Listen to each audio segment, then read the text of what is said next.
जय जगदीश हरे, जय जगदीश हरे.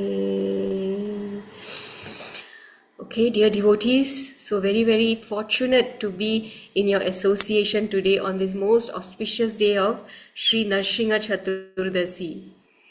Okay, so today we will read together the verses that have been allotted for today. ॐ नमो भगवते वासुदेवाय. ॐ नमो भगवते वासुदेवाय. ॐ नमो भगवते वासुदेवाय. Okay, so what we'll do is we will read the verses allotted from the Bhagavad Gita, chapter 1, a very nice introductory chapter. And then we will just a little read from the prayers of Prahlad Maharaj, since it's a very auspicious day today. Okay, so now let us start with Bhagavad Gita, chapter 1, slokas 20, 21, and 22. So we start with sloka number 20. Should I share the screen, Prabhu? Okay, I'll do that. Okay, I hope all of you can see. Okay. अथाव्यवस्थितान् दृष्ट्वा अथाव्यवस्थितान् दृष्ट्वा धर्तराष्ट्रान् कपिध्वजः प्रवृते शास्त्रसम्पाते धनुरुद्यम्य पाण्डवः ऋषिकेशां तदा वाक्यम् इदमाह महीपते. Translation. At that time, Arjuna, the son of Pandu, seated in the chariot, bearing the flag marked with Hanuman, took up his bow and prepared to shoot his arrows. O king, after looking at the sons of Dhritarashtra drawn in military array, Arjuna then spoke to Lord Krishna these words. Okay, so both sides are ready. The battle is about to begin. Arjuna is preparing to fight. Okay, and the Kauravas actually, Prabhupada writes, were feeling disheartened after seeing the expert military arrangement by Lord Krishna. Okay, and Arjuna's chariot had a flag. Okay, what flag did it have? The flag of Hanuman. So this is a sign of victory for Arjuna. Okay, because if we see in the war in Lanka, where Lord Ram fought against Ravana, Hanuman helped Lord Ram and Lord Ram emerged victorious. So Hanuman being on the chariot is a sign of victory, okay? And who else is on the chariot other than Hanuman? Lord Krishna. Lord Ram himself, in the form of Lord Krishna, is also on the chariot. So Hanuman is on the chariot, but Lord Ram himself, the Supreme Personality of Godhead, is on the chariot. And wherever Lord Ram is present, Sita Devi, Mother Sita, is also present. It's the goddess of fortune. So Hanuman is there, Lord Ram is there, the goddess of fortune herself is there. So where's the question of defeat for Arjuna and the Pandavas? So these are all wonderful signs of victory, the Acharyas write.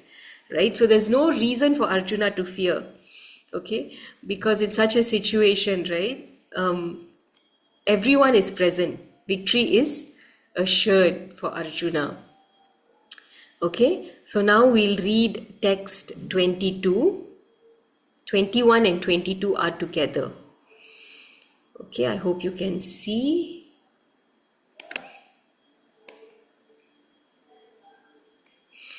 Arjuna uvacha सेनयोरुभयोर्मध्ये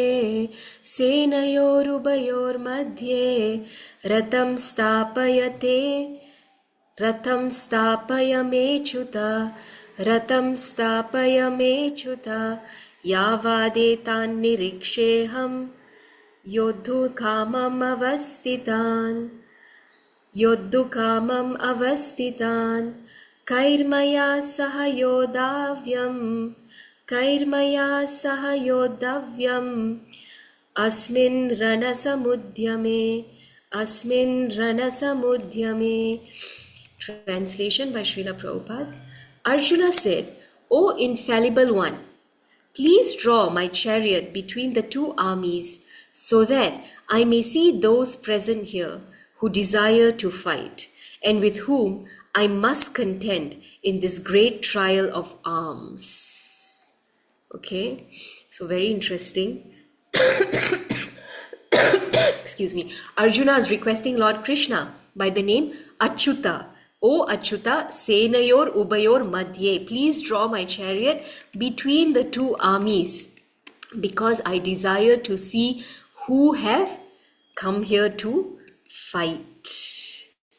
Okay, so the word Achyuta is very significant here. Okay, Krishna is the Supreme Personality of Godhead, but he is very, very merciful. He wants to be engaged in the service of his dear friend Arjuna. Okay, so Achyuta here means infallible.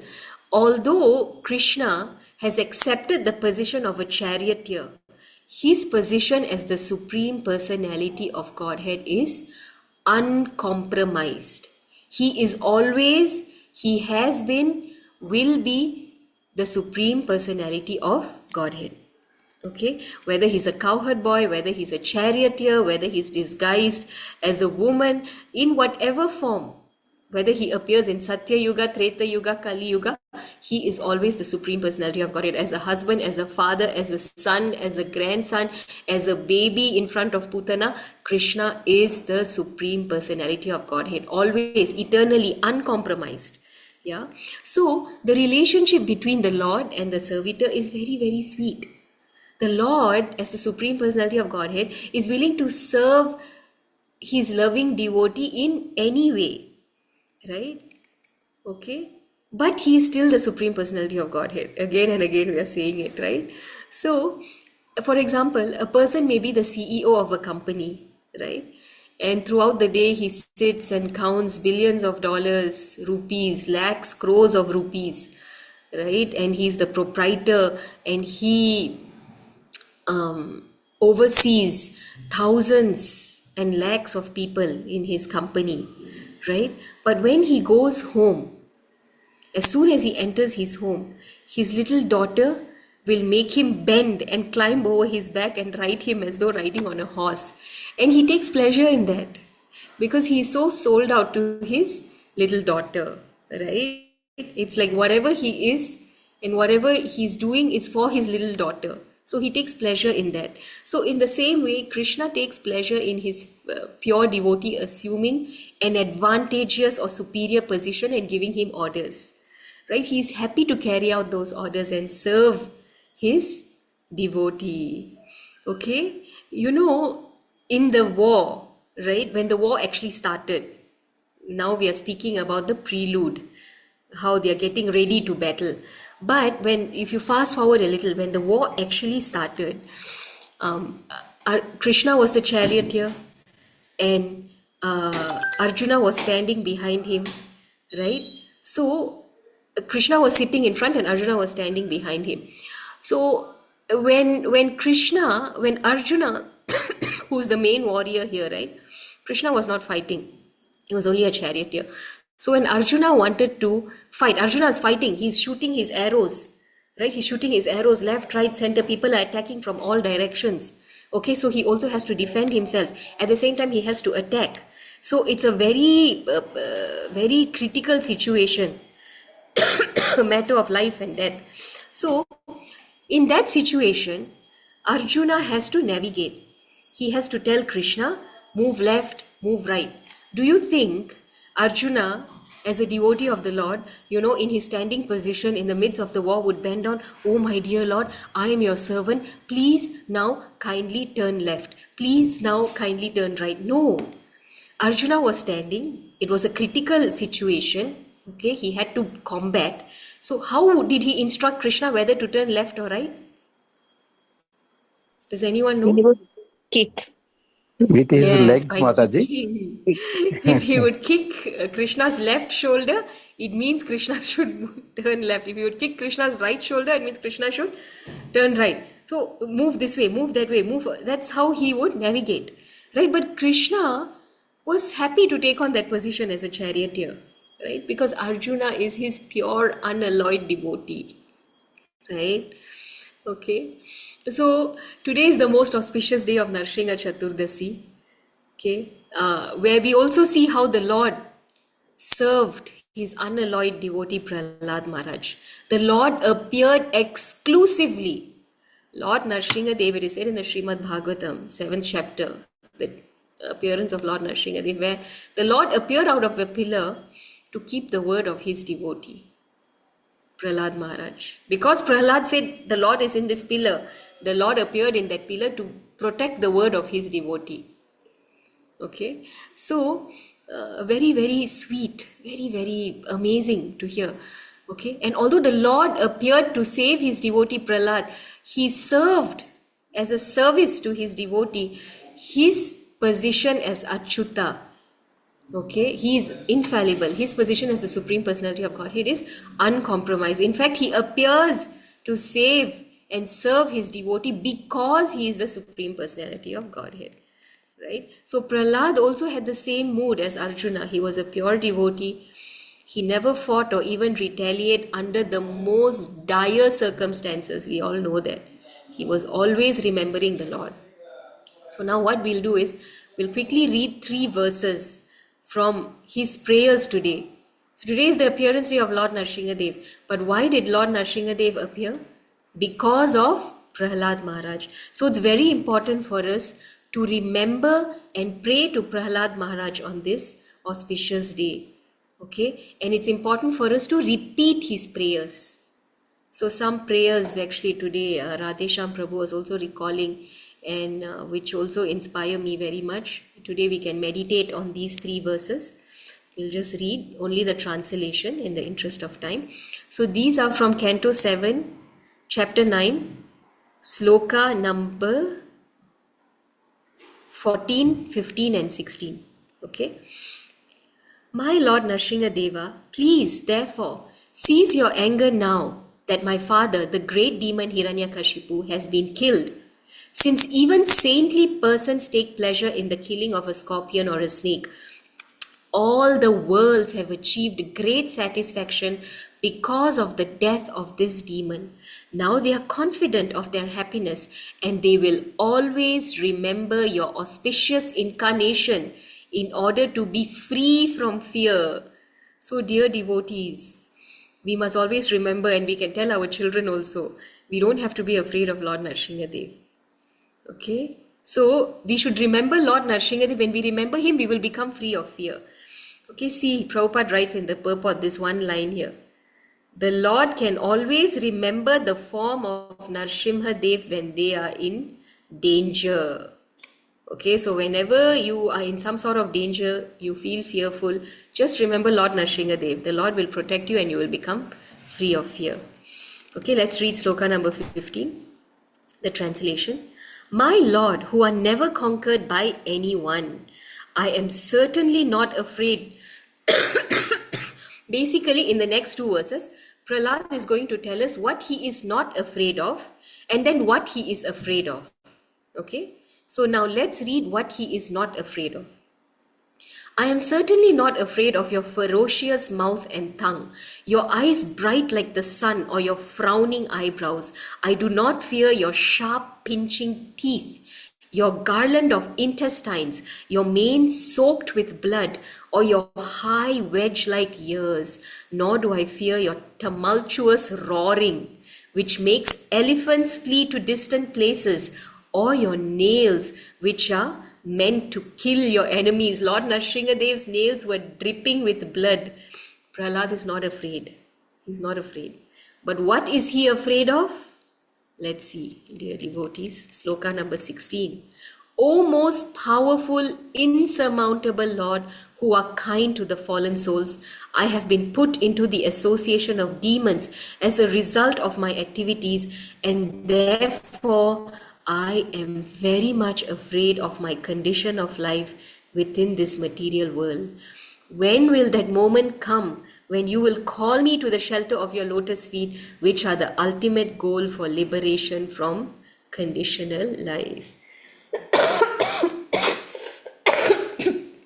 Okay, so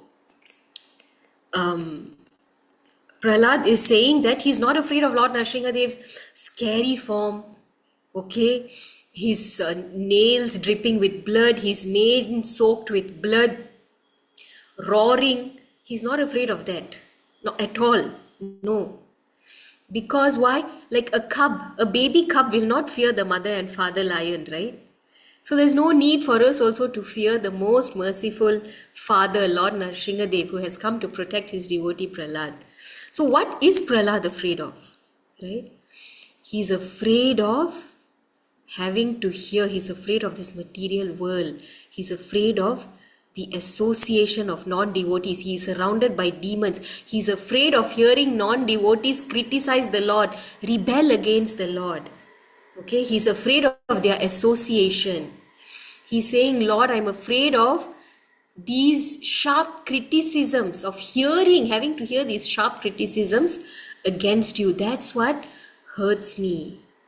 Okay, listening to such things, I am fearful of that I have to hear such things. Okay, and Prahlad also says that the Lord is Kripanna Vatsala, if you noticed in the shloka, right? We all know the Lord is famously known as Bhakta Vatsala, right? He who is merciful to all the devotees, okay, favorable to all the devotees.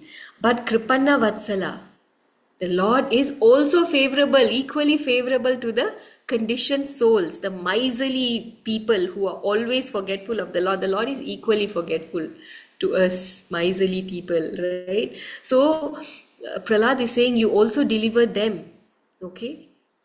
Just like the Lord also delivered Hiranyakashipu and all the other demons, right? So, we know that Prahlad Maharaj is the epitome of remembrance of the Lord. In the Navadha Bhakti, there are 9 processes of devotional service, and for each process, there is a personification, right? Like Parikshit Maharaj personifies hearing. So, Prahlad Maharaj personifies always remembering the Lord under any circumstance, right? So, in this day and age, when there is so much influence of the illusory energy, so much distraction, we think that we are only going through it at this time. No, even at that time, Prahlad was surrounded by demons, surrounded by all kinds of sense gratification, but he remembered the Lord, right? So Prahlad is our hero, right? So we should remember today his dedication, right? How he lived in the midst of a demoniac kingdom, but always remembered the Lord. Okay, there no one was allowed to worship Lord Vishnu. Here we are allowed to, but we have our inhibitions, right?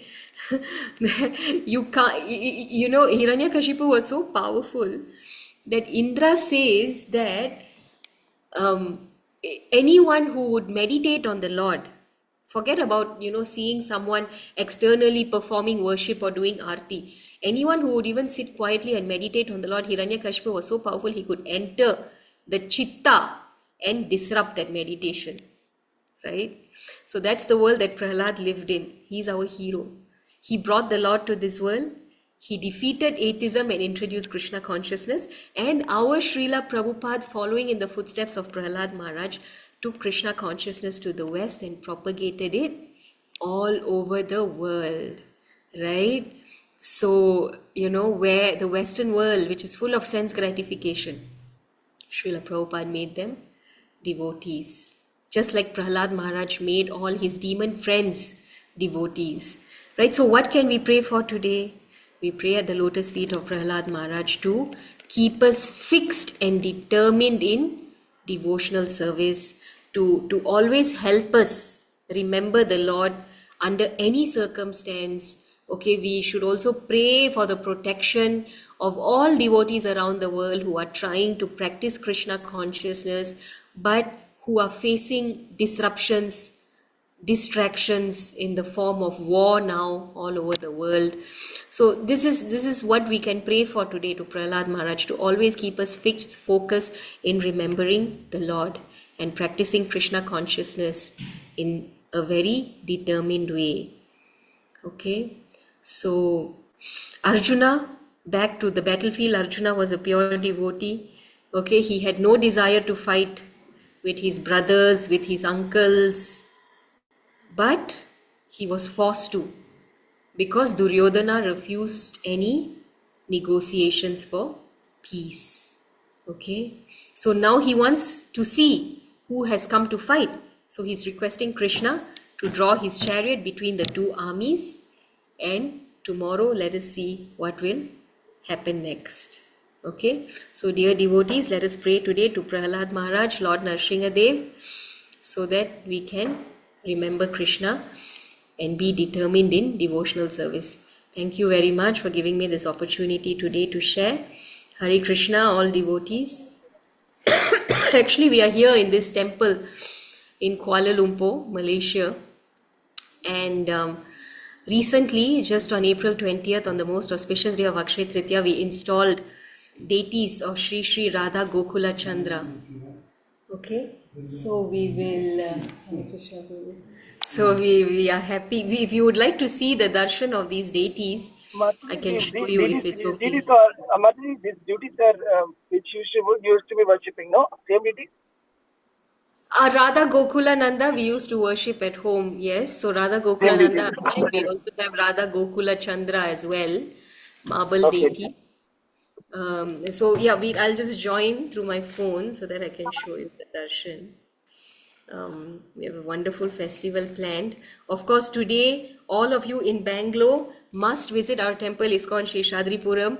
Okay, we are feeling very, very devoid of all your association, of that, festive mood in the temple there. So please, devotees, please visit and have darshan there this evening, all of you who are in Bangalore. There will be nice katha, abhishek. Okay, so please visit. I'm just trying to, I'm just joining in a minute. One announcement. I do one announcement. Hello? Hare Krishna. Can you hear me? Krishna devotees, can you hear me?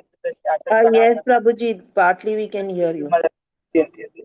So, devotees, the thing is, today we have that festival. First of all, happy Lakshmi to all of you.